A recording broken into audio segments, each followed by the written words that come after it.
salaamaaleykum ñu ngi leen di nuyu ku nekk turam ak santam di leen dalal fii ci studio i rajo ITV di am mbégte tey di dalal ay kàngam xam ngeen ne réew mi fan yëpp coow li bëri na mooy immigration clandestine bi nit ñaa ngi ñàkk seeni bakkan ci géej gi xale yaa ngi jëlaat gaal yi di dem phénomène bi nga xam ne ñëpp xalaatoon na xëy na wàññeeku na xëy na gaa daawoon na continuer di am waaye fan yii nu mu takkatémbee dafa doy waar. am na ñu bëri nañ ko analyser ñu xamante ne ay météorologue lañu ne nañu boo gisee saison des pluies bu ñëwee géej bi da xaw a dal ba géej bi dalee xale yi dañ ciy profité dem fi nga xamante ne mooy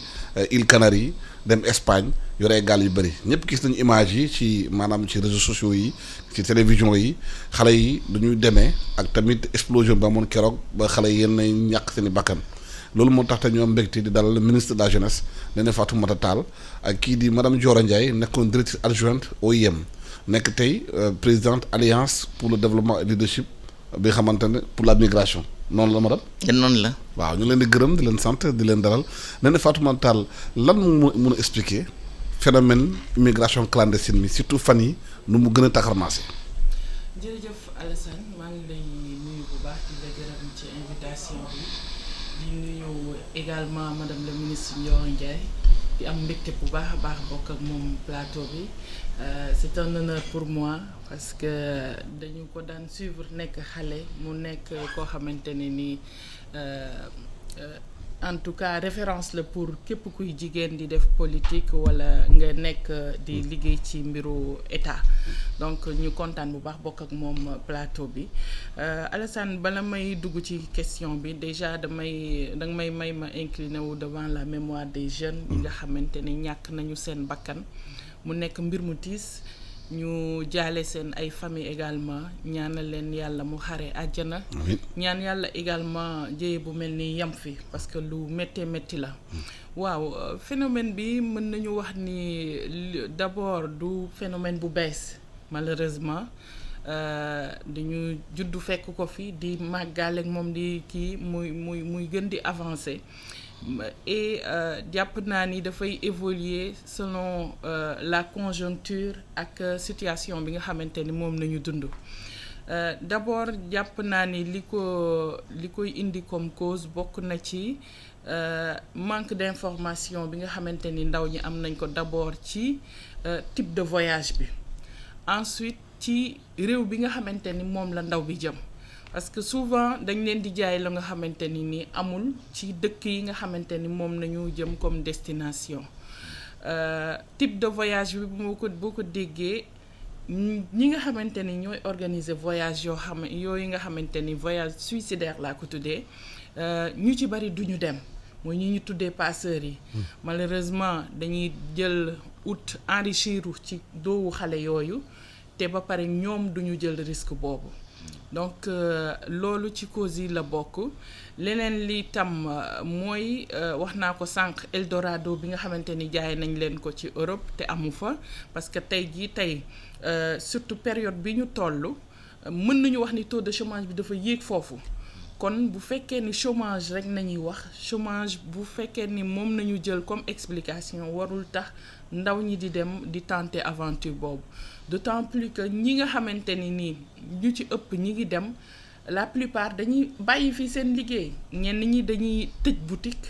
ñenn ñi am fonds de départ boo xamante ni nii buñ ko investiroon fii xëy na dinañu am loo xamante ni nii dinañ leen jëmale kanam parfois yaay yi ñooy teggi nat wala ñu jaay seen bijou wala même ñu dajale ba mu mat ñu jox seen doom ñu dem inscrire en tout cas ñëpp ñuy tenter aventure yooyu am nañu au minimum benn fonds de départ ba nga xamante ni bu ñu ko investiroon fii xëy na dina demee neneen leneen lii mooy chômage bi nga xamante ni dafa daj àdduna dëgg la Sénégal am na ci 16,9% selon chiffres yi nga xamante ni ANSD joxe na ko mais dama jàpp ni gouvernement au Sénégal président Macky Sall bi mu ñëwee teg na mécanisme yi nga xamante ni dina réduire chômage bi mais aussi dina promouvoir l'employabilité des jeunes loolu dinañ ci dellusiwaat beneen cause bi mooy la pression sociale ndaw ñi defe naa ni pression bi ñu dund ci biir kër yi ci biir koñ yi métti na de sorte que parfois dañuy craquer bu ñu craquer nag moyen bu ñu am pour génn walla dem wuti ji dañ koy def. doomu diw am na tabax na sàngam doomu diw tekki na def na nàngam pourquoi pas yow diw tabaxal na yaayam diw jëndal na yaayam or donc pression sociale boobu dafa métti ci ndaw ñi ba nga xamante ni parfois du day nekk loo nga xamante ni lu insupportable la moo tax ñuy tenter aventure yooyu mais nag cause yooyu ak lu mu métti warul tax nit ki jéngu la nga xamante ni sa bakkan xaj na ci te la plupart du temps noonu lay demee en plus de ça bu ñu demee ci dëkk yooyu dàqante nañuy dundee parce que dañuy nekk ci situation yu irrégulière ñu leen di traquer à tout moment du ñu am fu ñu dëkk du ñu am sax liggéey la plupart du temps parce que Europe ñoo fa nekk ñoo ñu gën a soxla liggéey yi nga xamante ni ñoo fa nekk kon tous ces facteurs là moo bokk na ci li nga xam ne en tout cas indi na situation boobu ñun nag apporter nañ ci des réponses yu nga xamante ni nii xëy na parfois manque d'information day am dinañ ci ñëwaat mais jàpp naa ni daal globalement cause yi loolu la. madame Dioré Ndiaye nekkoon nga OIM doon liggéey ci question yooyu. li waral daw jógee réewam bàyyi lépp lu ma amoon foofu. naan day gàddaayu. au-delà de la pression sociale est-ce que aussi du échec nguur yi pour trouver des solutions pérennes aux jeunes. Alassane maa ngi lay nuyu d'abord bi nga ñu dalalee tey man ak sama doom Néné Fatoumata Tall une jeune femme que je suis dama koy suivre tout le temps ci à travers les réseaux parce que dafay jéem lu metti dañ ko dénk tam lu difficile la jeunesse. maa ngi lay nuyu donc maa ngi nuyu suñ ñëpp ñoo nga xam ne ñu ngi ñuy déglu surtout ci barke weer bi nga xam ne weer wu tedd la di nuyu sama waa kër maam Abdou Aziz surtout Abdou Aziz Sy ak xalifaam je voudrais wax nag ni que dem migration projet la da nga koy tabax da nga koy xalaat nekkoon naa OIM effectivement di jàppale les pays pas les pays africains seulement tous les pays du monde la ñu amoon en charge te dañ daan wax ak seen ay gouvernement wax leen li nga xam ne moom la ñu war a tëral pour que seen ñooñ ñi nga xam ne dañu bëgg dem bu ñuy dem ñu jaar ci yoon jël seen matukaay taxaw ci li nga xam ne moom la dëkk ba ñu bëgg dem laaj ñu satisfaire yooyu demande ba pare door a mën a dem tranquillement migration bi ñuy wax te du ma ko wax sax immigration mooy ñi ñëw suñu réew moo tax dañu am sax problème yi sémantique bu ñuy déglu yenn nit ñi migration irrégulière la li ñu giseel nii te li ñu am comme chiffre lu tuuti la par rapport ak li xew en réalité fan yi dañu am c'est parce que seen morom yi les gens qui sont dans les réseaux sociaux et dans le journalisme ñoo fésal lii mais ñun xam nañ ne que benn bateau bu ñu jàpp rek juróom-ñeent am na yu jàll am na yu rëcc donc te itam ñi nekk ci bateau yi duñu ay sénégalais rek loolu tam fokk ñu xam ko li tax xale yi nag muy sénégalais yi ak yeneen réew yi seen ay ndaw xëy suba rek gàddaayu ne dañuy dem duñu déglu kenn duñu liir duñu saytu itam fi ñu laata jëm moi ce qui m'étonne te ministre bi wax na ko léegi ñii dem léegi dañoo nga xam ne jànguñu xale yu jàng ba ne ar ñooy dem wala nga am sa liggéey déjà am loo nga xam ne tu n'es pas un chômeur la plupart des gens yi ñuy récupérer duñu ay chômeurs ñoo nga xam ne dañu tëj seen boutique wala ñu amoon une filière de travail am un salaire correct qui leur permettait de vivre correctement ñu tëj seen yëf dem parce que tout simplement li ñu leen di wax li ñu leen nekk seen nopp li leen seen moroom yi dem di wax te duñu leen waxuñu leen dëgg gi wala les trafiquants yi ñu leen di mirage yi ñu leen di seetal yi ñu leen di yi ñuy teg seen kanam loolu la ñu gën a gëm moo tax man la question de la migration ni mu nekk nii xale yi ils ont le droit de partir il faut que loolu mu leer c'est un droit la mobilité est un droit muy pays d'accueil bi comme pays d'origine bi dañ leen ko war a reconnaître mais ça se prépare mais dafa am ay conditions yi fa nga jëm ci la bokk réew moomu lan la lal comme ay charte pour que mu mën la recevoir dafay mel ni nga da ngay ñëw fëgg sama kër dugg toog ba pare bëgg ma traité la ni may traité sama ay ñooñ du sotti parce que du ma ko nangu donc il y a pas de raison que ñuy teg ñeneen ñi feneen ce qui se passe au Maroc est un des phénomènes parce que jaaduwul nit ñi ñëw ubbi fekk kër gu tëju ñu ubbi ko installé wu bu ne tuuti gisuñu borom kër gi ñu jël bagage yi nekk jaay et cetera et tout ça au nom du droit à la mobilité ce n'est pas normal am na yoo nga xam ne foog ñu wax ko nit ñi la première chose nag que je souhaiterais bi ma bëgg ñu partager fii c'est la responsabilité la question de responsabilité la responsabilité communautaire mooy fa nga dëkk ak ñi nga dëkkal ak sa yaay ak sa papa ak sa ay morom ak même sa kilifa parce que souvent également am nañu daañu diisoo wala ñuy tàggu suñu ay kilifa suñu marabu suñu ñoo nga xam ne yaakaar nañ leen ñu ñaanal ñu et cetera ñooñu dañuy war a wax ak ñoom. La responsabilité, certes, incombe à l'État, au gouvernement du Sénégal, parce que moi, on protéger les citoyens, mais la responsabilité des individus, elle est complètement engagée. Moi, waji dem, nena la duñu ñoo nga xamné xamuñu dara ñoo nga xam ne jànguñu ñu xam li ñuy def lañu ñu mën a décider ne lii la ñu bëgg a def lañu en plus de ça muy seen yaay interpellé nañu plusieurs fois les femmes li ñuy wax fii yëpp dañ koy waxaat waxaat lay doon parce que yàgg nañ ko def ça fait des années que ñu ñuy interroger et la réponse est toujours la même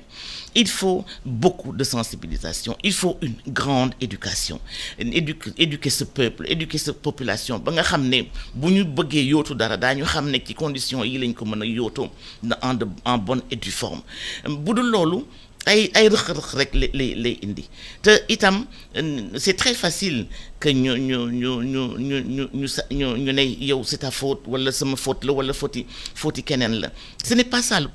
problème mooy joxe solution yi tax yi war a tax ba nga xam ne lii mën a dagg te dafay encore une fois dama bëgg a alerter c'est de l'alerte que je fais. Question que me poser, répondre à travers ce que je viens de dire. Pourquoi les jeunes partent? Ils partent parce qu'ils ont le droit de partir. Ils partent parce qu'ils ont besoin d'ailleurs, ils ont besoin d'autre chose. Ils ne partent pas parce qu'il y a une faillite politique. Et je pense que la personne qui représente le politique est dans ce plateau. Mais ça ne m'empêche pas de dire, parce que je le sais, que les politiques sont là.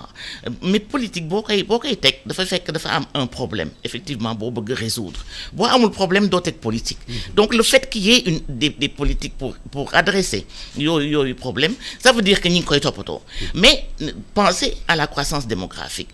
Pensez au rush des cohortes qui viennent sur le marché de l'emploi, le marché du travail. Pensez aussi à notre type d'éducation. Naka lañu mën a def ba nga xam ne suñu formation ni xale yi mën a répondre à des besoins d'emploi et de travail. Et non pas ñuy teg ay programmes yoo nga xam ne c'est vrai que c'est de l'argent mais boo ci seet programme boo ci ubbi jàngat ko da ngay xam ne programme yi c'est des programmes anti-migratoires mooy programme yoo nga xam ne fa xale yi jëm ñoo nekk à l'origine et ça aussi c'est un problème qu'il faut résoudre. sur question boobu la ñuy laaj ci xale yi am nañu liggéey yenn saa comme ni ko madame waxee ñu bàyyi seen liggéey dem seen yoon bëgguñu toog nguur gi teg na ay programmes yu bari pour employer jeunes yi mais est-ce que programme yi ñu ngi teg yi am na concertation ak xale yi am na concertation ak réalité réew mi pour dañuy xam ne bu ñu tegee programme yi xale yi mën nañ ci jàpp. waaw mooy souvent manque d'information bi ma doon wax Alassane. parce que Sénégal par exemple ndaw ñi ci li ñu jàpp mooy que ni duñu dem souvent vers l'information donc de ce fait nous avons la responsabilité d'aller vers eux. Ce qui n'est pas souvent chose simple parce que souvent da ngay trouver benn alchimie en tout cas pour leur faire passer l'information du yomb jeune bu nekk ak noo koy approché kii lii moo ko intéressé kële leneen moo ko intéressé te ndaw bu ko dara intéressé wul rek dara intéressé wu ko loolu moo tax souvent approche boobu du yomb mais ñun dañuy tenter tout le temps d'aller vers eux avec suñu ay partenaires comme la GIZ par exemple, la coopération allemande nga xamante ni def nañu liggéey bu bari ensemble dans le cadre de la sensibilisation, dans le cadre de la réinsertion des jeunes. C'est pas chose simple parce que ñu ci bari dañuy sax bu fekkee ni seeni morom dem nañ ñibbisi di leen même sermonné dañu naan nii daal dañ ñu bëgg a kii ñoom dem nañ ba pare donc duñ leen sax déglu. Pression sociale boobu ma doon wax tamit daf ci jouer rôle bu am bu métti voilà donc information bi problème la ci parce que duñu dem vers l'information ñun am nañu obligation nag wax leen li nga xamante ni moo ci am yëpp li nga xam ni moom nañu am comme contenu yi nekk ci mécanisme yooyu am na tuuti rëq-rëq ça il faut le reconnaître parce que quand même jeunes yi ñu ci bari bu fekkee par exemple DER la dañ naan la de façon mécanisme yooyu yu ci bari dañ koy politiser alors que tel n'est pas le cas ndaw bi nga xamante ni jël nga sa projet bu bancable projet boo xamante ni bu wóor la nga dem yóbbu ko mais am nga ay chance yu réel pour que ñu kiyal la ñu sélectionner la sa projet boobu financé la d'ailleurs beaucoup de jeunes ont été financés les financements de la DER touché na jeunes yu bari 57 milliards ont été financés te financement yooyu ndaw ñi ñoo ci ëppale donc information bi daal moom parfois moom mooy def tuuti défaut mais à part ça mécanisme yi ñi ngi fi moo tax ñun dañoo décider vraiment changer tuuti approche déjà gën ci impliquer les collectivités locales ak en tout cas ñi nga xamante ni nii ay collectivités nañ yoo xamante ni par exemple boo demee ci village pêcheurs yi sensibilisation bi war na gën a accentuer foofu parce que loolu bu ñu ko defee dinañu gën a informer ndaw yi état def na fa lu bari surtout ci côté pêcheurs yi seen moteurs yi par exemple moteur pêcheurs yi moteurs yi cher la daan nekk ay 1,3 million nañ daan jëndee état subventionné ko ba 300,000 francs kon yombalal nañ leen yu bari ci côté boobu yeneen financement tamit DER signé na partenariat ak ministère de la pêche pour accompagner les pêcheurs traditionnels donc mécanisme yu bari en tout cas mettre nañ ko sur pied pour que ndaw ñooñu gis seen bopp ci li ñuy liggéey. mais madame la ministre li ñu yaakaar ne xëy na lu ñu wax fi yëpp wax dañ ko waxaat ko. absolument mais est-ce que yaakaaroon ne war na am benn étude anthropologique et sociologique pour xam réellement lan moo tax xale yi di dem parce que souvent dañuy wax ne xëy na opinion la ay ressenti la mais est-ce que enquête en profondeur am na. ci jeunes yi pour am leur vraie motivation ak li ko waral. waaw jàngat bu xóot. mais absolument am na xam nga fii Sénégal ñàkk nañ lu nekk ba mu des ñoo nga xam ne dañuy xalaat des chercheurs am nañu ay think tank am nañ ay ONG yoo nga xam am nañ l'université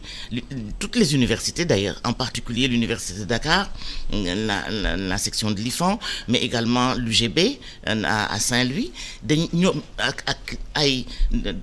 aussi OSF par exemple Open Society Foundation mais Alliance pour la migration, leadership et le développement am nañu plein Wati également avec Gilles Yabi xale yi groupe yooyu yëpp dañuy xalaat ci mbirum migration donc li tax xale yi di dem xam nañ ko li manqué mooy solution yu adapté ak seen besoin. Des solutions existent. Quelle solution là? Il y a plein de solutions. Madame le ministre a énuméré certains. Mais même moi je vois l'ANPEJ. Je pense à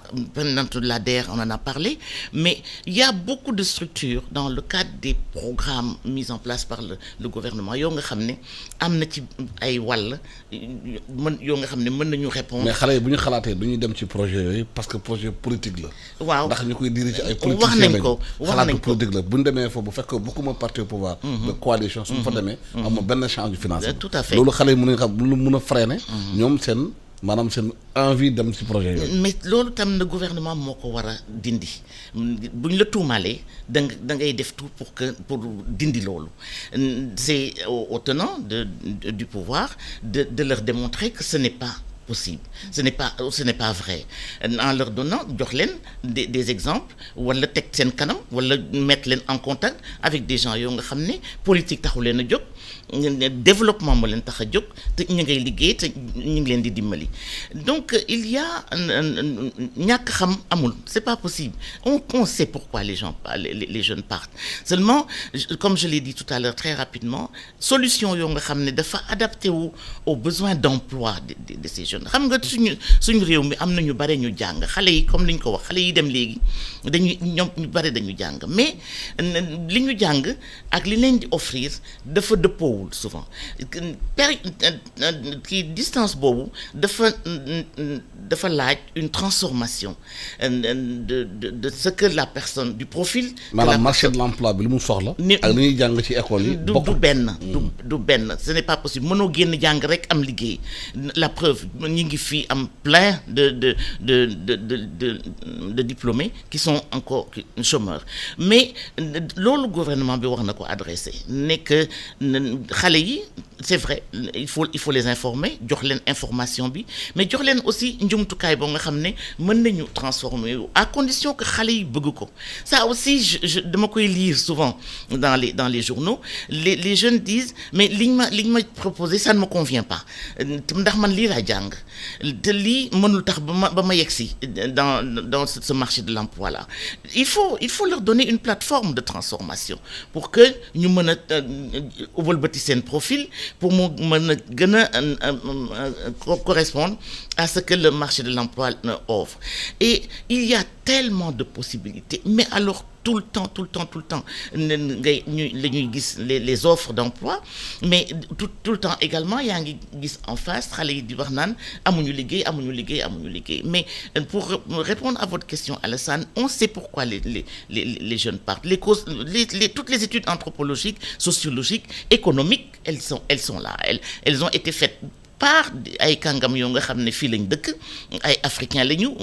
sinon mieux des Sénégalais mais également suñu partenaires au développement yi yëpp def nañ ko xam nañ li tax xale yi di dem mais ce qui les arrange c'est que xale yi toog fii effectivement ñun tam loolu moo ñu arrangé ñu jox leen du travail yokk suñu taux de croissance et yokk également le nombre de personnes employées qui trouvent du travail à la fin de leur curriculum et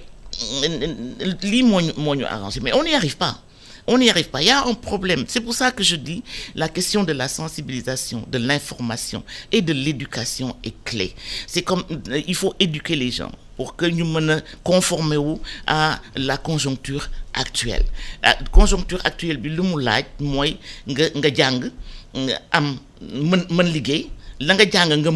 mën ko mu mën la aboutir loo à un emploi boo maîtriser boo génnee am un marché boo nga xam ne mën nga fa exercer li nga jàng à l'université maa ngi dégg naa ne am na ay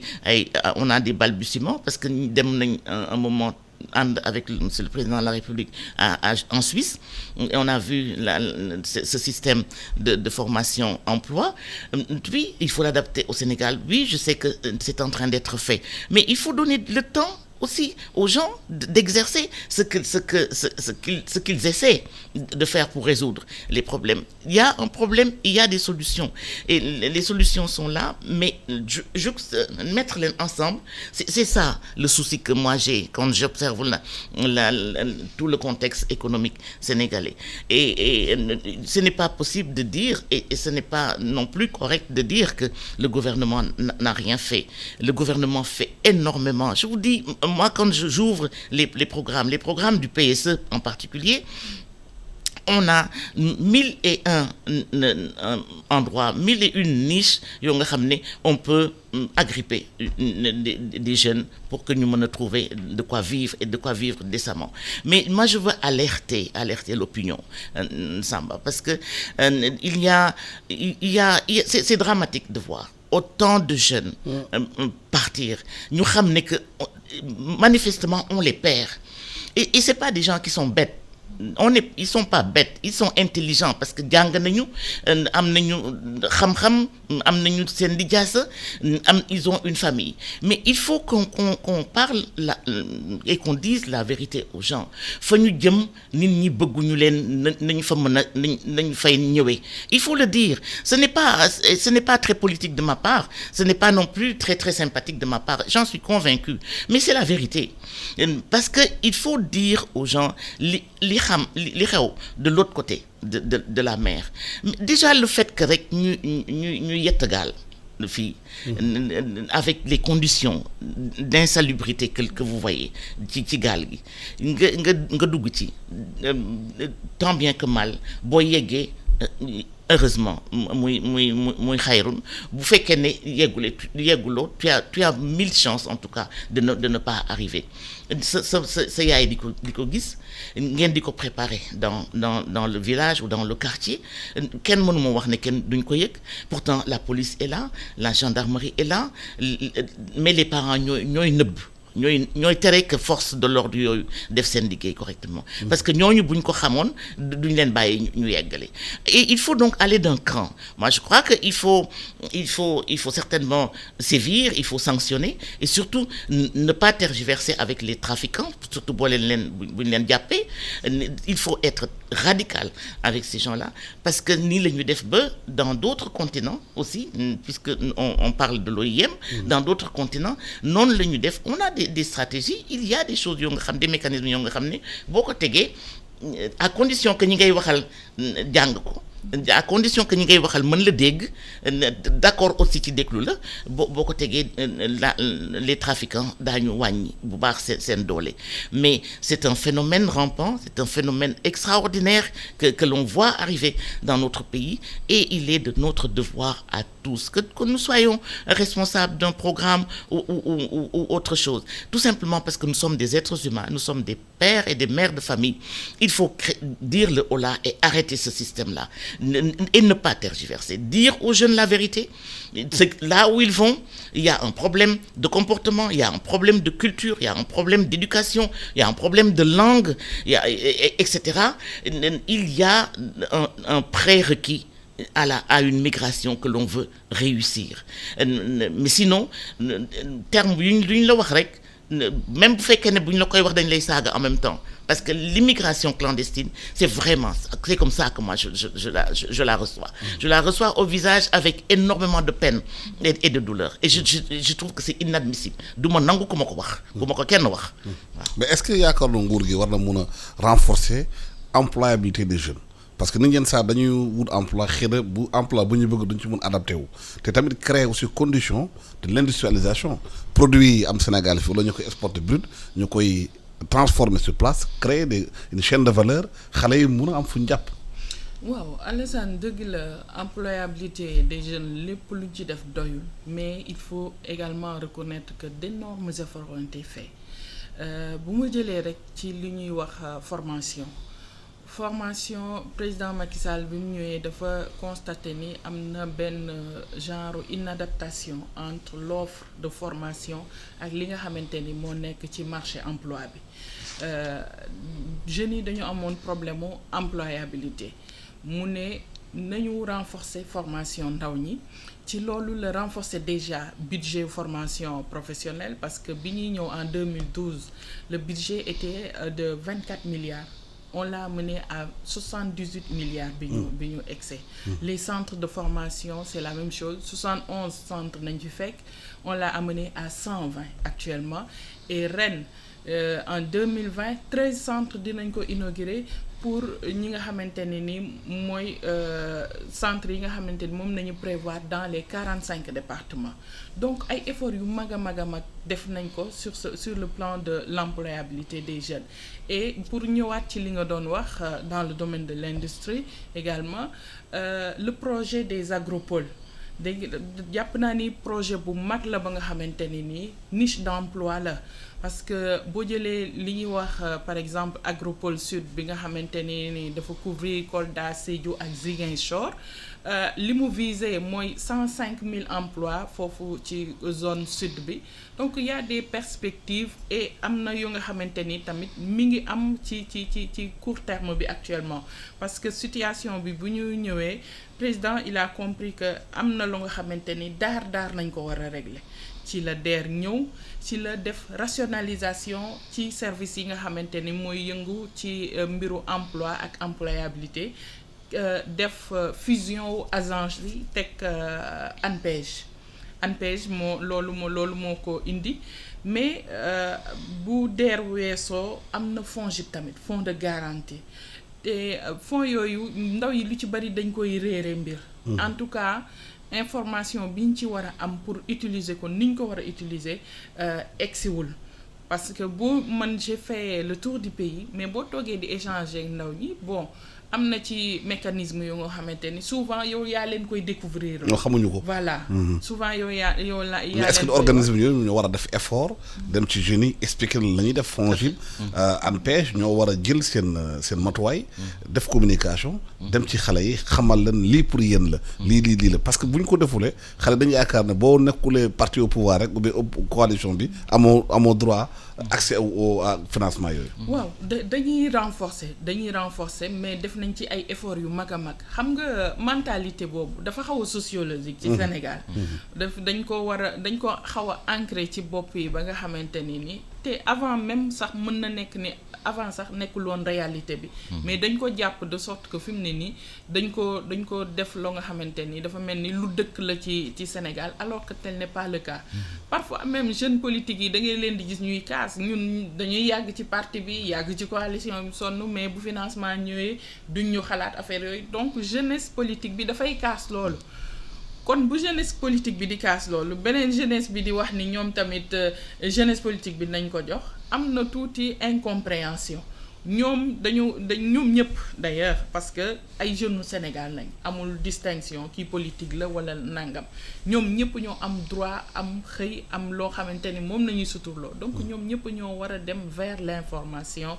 ñun itam également ñu am ci rôle bu am importance bi nga xamante ni mooy dindi li nga xamante ni xaw na ancré ci seen xel yi que ni boo bokkul ci tel parti wala boo yënguwul ci nangam doo am financement yi wala doo bénéficier wu ci mécanisme yi alors que mécanisme yi dañ ko teg pour ñëpp mën ci mën a bénéficier wu oui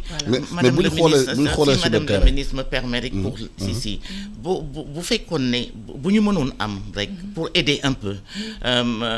à la visibilité de li ñuy def li gouvernement bi di def ak effort yi ngeen di def bu fekkoon ne amoon nañu un mécanisme de suivi et évaluation boo nga xam ne dafay wax ak xale yëpp mais vraiment une pyramide boo nga xam ne dina permettre que l'information descende jusqu'à la base nga xam ne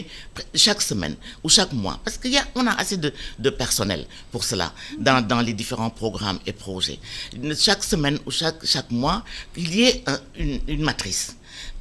et par région ou par département ou même par arrondissement. On devrait pouvoir se payer, ce n'est pas un luxe, c'est juste un outil de travail que l'on puisse montrer et dans toutes les langues et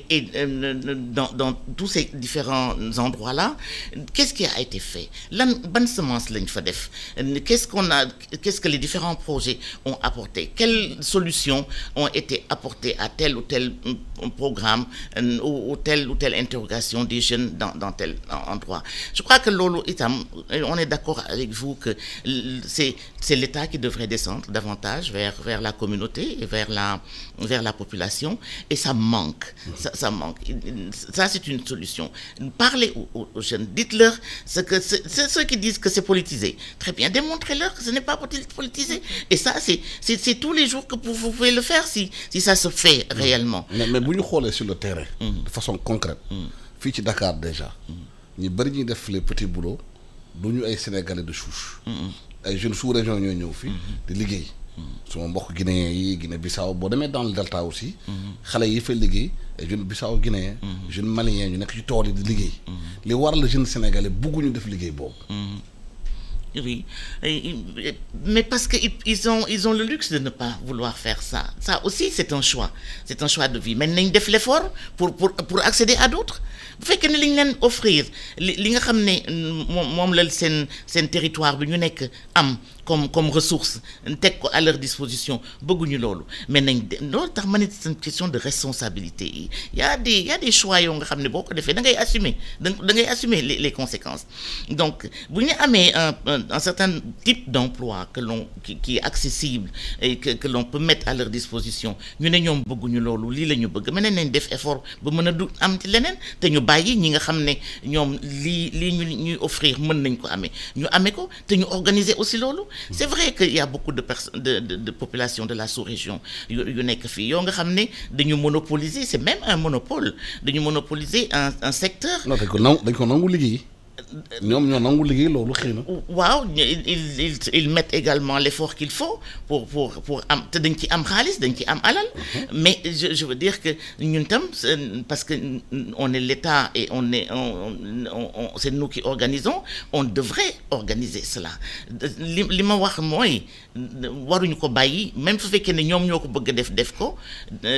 mënuñoo leen bàyyi rek sans organiser ce secteur là parce que mën na jur leneen un peu plus loin mën na jur loo nga xam ne suñu ay doom daañ ko soxla daañ ko bëgg te daañ ko mën a utiliser comme outil de création de richesse. waaw parce que constat bu la ñuy def ci terrain bi boo demee ci boutique yi dafay liggéey souvent ay Sénégalais de souche xëy na ñëw fii ci liggéey daan seen doole soo demee dans l'état ci tool yi ay burkinabé malien ñoo fay war a faral liggéey jeunes Sénégalais yi dañu bëgg def liggéey yooyu.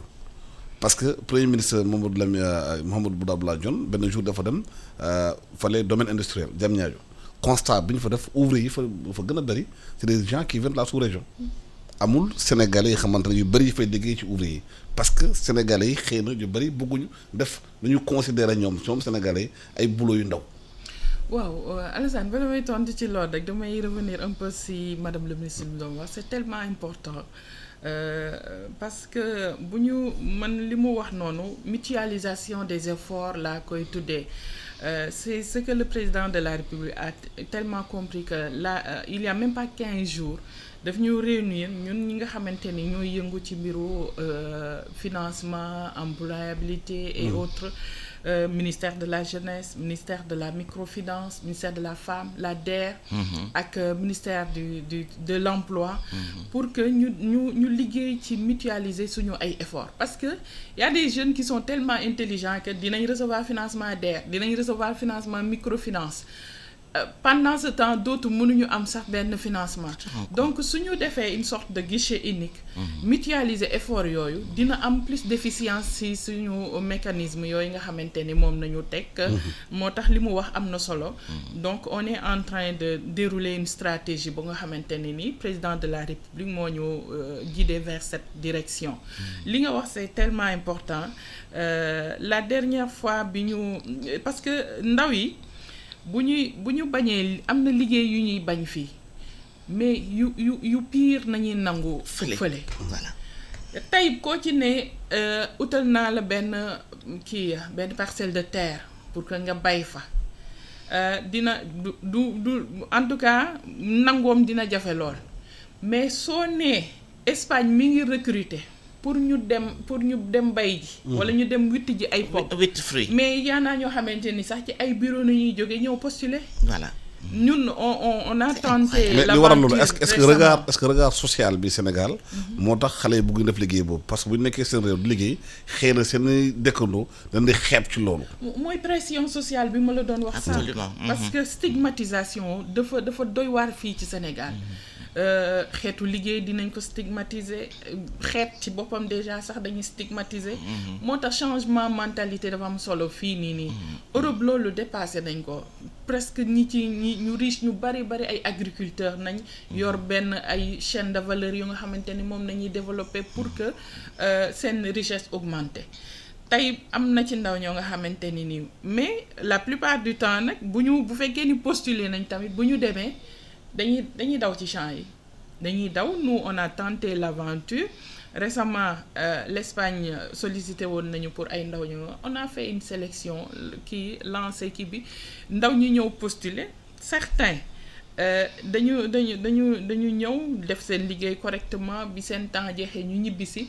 ANPEJ accompagner leen financer leen jox leen matériel ku nekk li nga xamante ni moom nga soxla ñu accompagner si d'autres am na ñu ci ñoo xam ne dañu daw. dañu émigré clandestinement. Tout à fait. Clandestinement. C'est ça nag c'est ça l'immigration clandestine. C'est ça.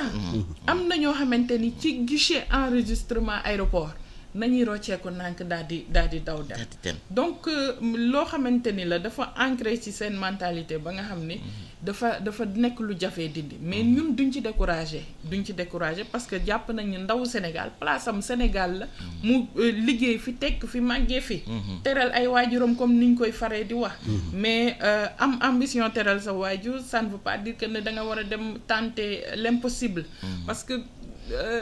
Europe neexalul kenn déjà neexalul kenn boo dawee dem di nga problème mu foo dëkk dina am problème mu même ku la employé parce que ñoom en Espagne par exemple dañuy tere ñi nga xamante ne ni ñooy jël ñuy jël ñu amul kayit ñi nekk en situation irrégulière tout à fait bu ñu leen jàppee ñoom dañoo am ay peines yu lourdes yoo xamante ni dañ leen koy teg loolu facteur yooyu yëpp nag la jeunes yi di umpale ba nga xamante ni bu ñu demee seeni situation dina difficile te ñibbisi dina leen jafe l'autre jour maa ngi toog ak benn membre Conféges mu may expliquer mu ne bi muy ñëw dans l'avion dafa bokk ak benn jeune ba nga xamante ni nii dafa def trafic de visa ñu rapatrier ko di ko indi nee na mi ngi waxtaan ak moom naan ko léegi qu'est-ce que tu vas faire boo ñibbee da ngay retourner au village mu ne ko non parce que sama yaay dafa leb xaalis pour kiyal ma ñu fayal ma visa bi nga xamante ne visa bu baaxul la déjà il faut que ma liggéey lu ma demee fay ji bor boobu c'est extraordinaire donc ça. La pression des familles dafa doy waar Elle est loolu importante. foofu il faut ñu mettre l'accent sur ça c'est vrai que au niveau de l'État am na des efforts à faire mais li olof yi di wax naan weñ gaa nga bañee ci xawma lan bi mais c'est foofu base bi foofu la en tout cas. Tout à fait. Base bi L'éducation de Voilà. la communauté elle est clé. mais pression famille bi am na c'est vrai Oui. mais bu ñu nekkee ay jeunes nag ci réew aussi bu ñu xoolee nu ñu doxalee réew mi gestion dëkk bi xam na justice amul équité amul xëy na ñoom boo jàngee ba am say diplôme da nga gis xamante ne xëy na jàngul bu sa yow yore place bi nga xam ne yow xëy na mën nga fa nekk xam nga yooyu mën a jouer ci psychologie nit ñi ba xam ne fi amul Mais c'est espoir pas dañu une nekk raison. ñoom. C'est pas une raison pour nga saborder ce vie.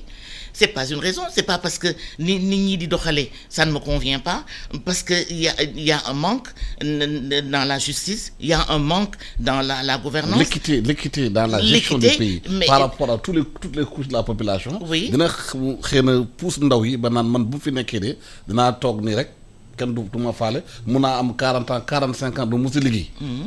xam ngeen ça loolu c'est une mort sociale aussi. Mais le monde a toujours été comme ça. Dans tous les pays du monde, c'était la gauche,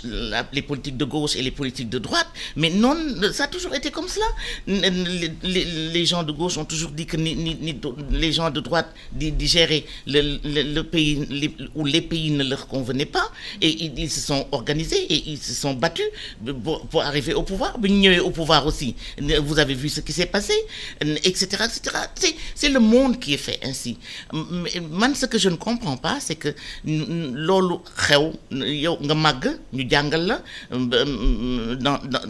qu'on ouvre ton esprit sur ces genres de maïeutique, de logique ou de stratégie nga xam ko ba pare ñëw ne da ngay rey sa bopp rek parce que lii ça ne marche pas mais tu pars, quelqu'un d'autre vient. Jaru ko qu'on continue à dénoncer que on a un problème de gouvernance, on a un problème de politique. Nee naa leen politique du am foo nga xam ne dara amu fa. Par exemple, si vous créez un programme ou une politique pour régler un problème déterminé, s'il n'y a pas ce problème-là, s'il n'y a pas de problème à ce niveau-là, c'est pas la peine de créer une politique. Donc quand on crée des politiques, on les fait pour les évaluer. C'est pour ça que les politiques migratoires, ça nous manque beaucoup. On fait beaucoup en migration par section. Ñii dañuy toppatoo diaspora bi, ñii dañuy toppatoo xale yi pour etc. pour les. mais madame pour la question de l'équité elle est quand même importante boo yeewoo nekk jeune sénégalais war dem benn bureau war dem benn kayit droit la. sa droit la. Oui. mais balaa nga jot kayit ba fonctionnaire ba fa nekk. da lay wane boo joxul li doo ko jot. Oui, loolu mën a jouer ci psychologie nit ñi xam ne man su ma bëggee dara fii mais du c'est mu que naan dara. c'est toute la population qui est nag comme ça. L'administration sénégalaise ñëpp xam nañ ko. Je suis désolé de le dire également ici, on a beaucoup de difficultés à faire marcher correctement l'administration sénégalaise. Li nga am droit doo ci jot facilement loolu ñëpp xam nañ ko wala alors il faut alors ngay laaj toujours ñu lay ko nga xam ne moo nekk ton répondant et ce n'est pas normal. Alors il faut travailler à cela. Il faut que tout le monde ait accès à la justice, que cette justice qu'elle soit équitable, et que tout le monde puisse avoir ce dont tu as besoin quand tu en as besoin. Et ça, c'est un problème encore d'éducation.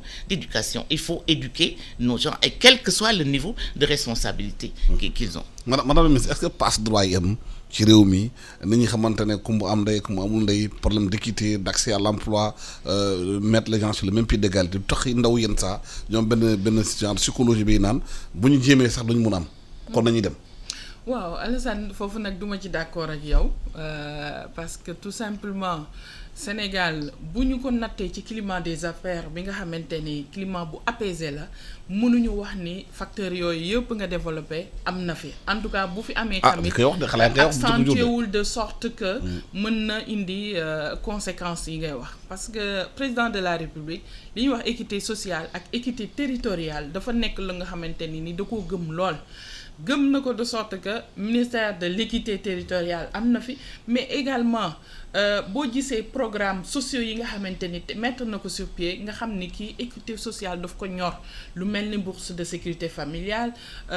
couverture maladie universelle, la carte de la seconde chance yooyu yëpp président de la République da ko teg pour que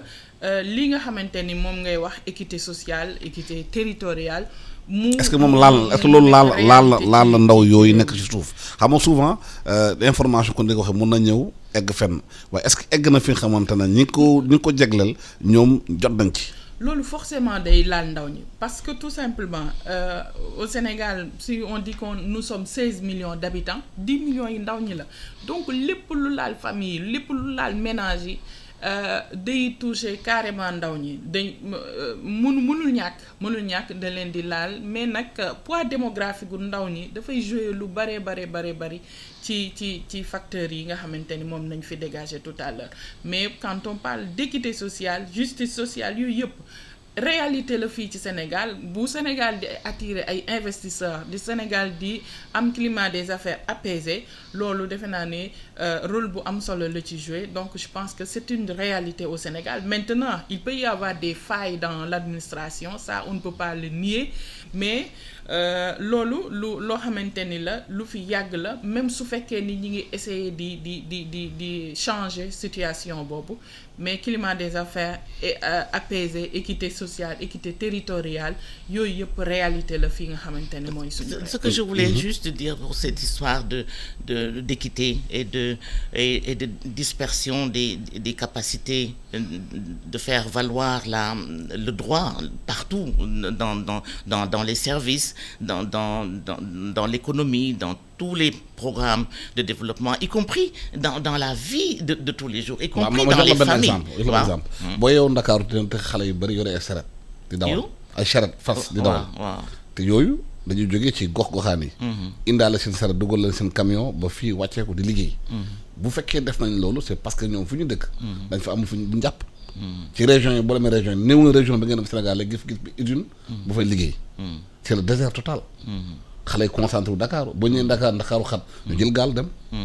Oui, mais tout ça, il faut donner le temps aussi à ceux qui ont la responsabilité depuis 60 ans, depuis 60 ans d'indépendance. Mais on accélère. C'est vrai que ça dure depuis longtemps, mais heureusement que maintenant on s'en rend compte et on essaie de redresser. Et ça, moi je ne jette pas l'anathème là-dessus. Je sais qu'ils essaient, mais et c'est très difficile parce que la pression est très difficile difficile et très dur à surmonter. Je voulais juste rajouter sur la question de l'équité et de l'égalité. Je sais qu'il y a, la plupart des programmes qui sont mis en œuvre depuis 2012, il y a un axe central qui est très visible, que l'on voit qui se tresse, ça se tresse, et c'est de plus en plus visible, c'est cette question de solidarité, cette question de protection sociale. Dañuy am ay balbutiements, on a des sur le papier, oui, mais l'effectivité, mais il faut donner l'effectivité de ça sur le terrain, mais il faut le faire, il faut pousser. Mais c'est pour ça qu'on nomme des gens. C'est pour ça qu'on nomme des gens. Il faut nommer des gens qui sont capables de pousser à la roue pour que loolu ñu bind sur le papier mu nekk effectif. Bu nekkee effectif dana résoudre une bonne partie des problèmes. Ce que je veux dire, c'est que l'épine dorsale de la politique actuelle, c'est effectivement la protection sociale. Et c'est cette protection sociale qui nous permettra d'enjamber les gaps qu'on a pour arriver à une équité économique ou un développement économique, quel qu'il soit. Il faut qu'on y arrive. Et il faut qu'on le comprenne. Il faut qu'on l'explique. Seulement, c'est toujours en filigrane. Les choses sont en filigrane. Yow, ça dépend. Lan nga bëgg, su fekkee ne da nga positif, mën nga seet dans ton esprit, tu peux très bien sortir de la trame li nga xam ne moom constituer cet axe-là, c'est peut-être que si on exécute tel et tel programme, on arrivera à redresser les torts. Mais il y a énormément de torts. Ça, il faut vraiment, Madame le ministre, qu'on le sache et qu'on soit conscient de ça et qu'on cherche par tous les moyens humains, économiques et sociaux possibles pour redresser cela. Et on ne peut que vous encourager à le faire. Ça va être difficile. Ça va être difficile à cause de l'esprit, à cause des difficultés. Les gens ont été tellement heurtés et ont tellement peiné qu'ils ont beaucoup de mal à croire. Très rapidement, Madame la ministre, naka lañu mën appliquer théorie bi en pratique? Les belles phrases qu'on écrive là, comment on les applique sur le terrain? Waaw, le président da koy wax souvent, surtout buy wax quand il parle de réforme par exemple. Amul dëkk bu ñuy développer te defuñu application réforme yi day métti nag. Day métti réforme ku koy def déjà souvent dañ naan kuy réforme rek di nga devenir impopulaire. Mais il faut que ñu appliquer rigueur, il faut que ñu nit ñi tamit nangoo adapté wu ci yooyu bu ñu bëggee dem ci développement. Parce que mënuñu bëgg une chose et son contraire. Mënoo demander au gouvernement de faire des efforts sur plusieurs plans alors que en retour duñu nangu def ay sacrifices. Defe naa sacrifice yi ñëpp la wala revenir, que mu nekk état, que mu nekk population, parce que dañoo am benn idéal mooy développer le Sénégal. Loolu moo tax jàpp naa ni président mi ngi ko doon wax ci conseil présidentiel bi que ni ministère bu ma appliquer lu réforme yi dootuñ la joxati sa xaalis déjà. Donc loolu moom il y tient. te ñun aussi dañu am obligation suivre cela depuis te loolu ci la ñu jëm sinon ñun duñu liggéey parce que bu ñu joxul xaalis ñu liggéey duñu liggéey surtout dans tous les domaines de la santé, économie et autres dañu am obligation def des réformes et suivre que avec toute la rigueur qui s'y est. Voilà, le temps que nous avons parti jeex na maa leen di gërëm maa Fatoumata Tall le ministre de la jeunesse di gërëm madame Dioro Ndiaye nekkoon ancienne directrice adjointe de l'OIM nekk alliance pour le leadership la migration et le développement. Jërëjëf. Merci beaucoup. Merci Alassane.